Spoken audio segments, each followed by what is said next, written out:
Hello, നമുക്ക് കൂരവ് കൊണ്ടൊരു ഹൽവ ഉണ്ടാക്കിയാലോ? കൂരവ് അഥവാ റാഗി നന്നായി കഴുകി ഉണക്കിയതാണ് കേട്ടോ. ഇതൊന്ന് മിക്സിയിൽ പൊടിച്ചെടുക്കാം. റാഗിപ്പൊടി ഉണ്ടെന്നുണ്ടെങ്കിൽ അങ്ങനെ തന്നെ എടുത്താൽ മതി കേട്ടോ.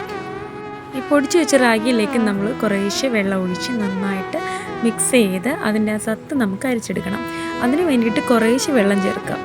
വീണ്ടും നമുക്കൊരു 2-3 പ്രാവശ്യം ഇത് അരിച്ചെടുക്കുമ്പോഴെല്ലാം കുറേശ്ശെ വെള്ളം ചേർക്കാൻ ശ്രദ്ധിക്കുക.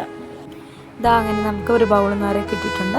ഇനി വേണ്ട തേങ്ങാപ്പാൽ, ശർക്കര പാനിയാക്കി എടുക്കണം. കട്ടിയുള്ളൊരു പാത്രത്തിലേക്ക് അരിച്ചു വെച്ചിരിക്കുന്ന റാഗി ചേർത്ത് കൊടുക്കുക.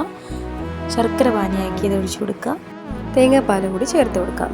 എന്നിട്ട് കൈ എടുക്കാണ്ട് നല്ലതുപോലെ അങ്ങോട്ട് മിക്സ് ചെയ്തെടുക്കാം.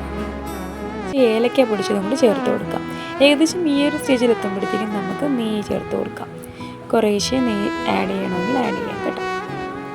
നെയ്യ് കൂടുതൽ ചേർക്കാതിരിക്കുന്നതാണ് നല്ലത്.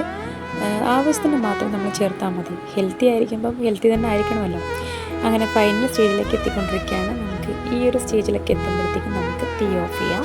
എന്നിട്ട് നമുക്ക് വേറൊരു പാത്രത്തിലേക്ക് മാറ്റാം.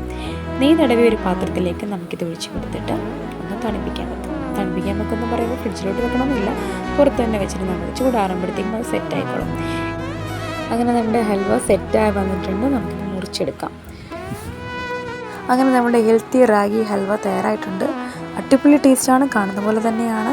കുട്ടികൾക്ക് വളരെ ഇഷ്ടപ്പെടും. ഇതൊരു മസ്റ്റ് ട്രൈ ആണ്. എല്ലാവരും വീട്ടിൽ ട്രൈ ചെയ്ത് വെക്കുക. കൂടെ എൻ്റെ ചാനൽ സബ്സ്ക്രൈബ്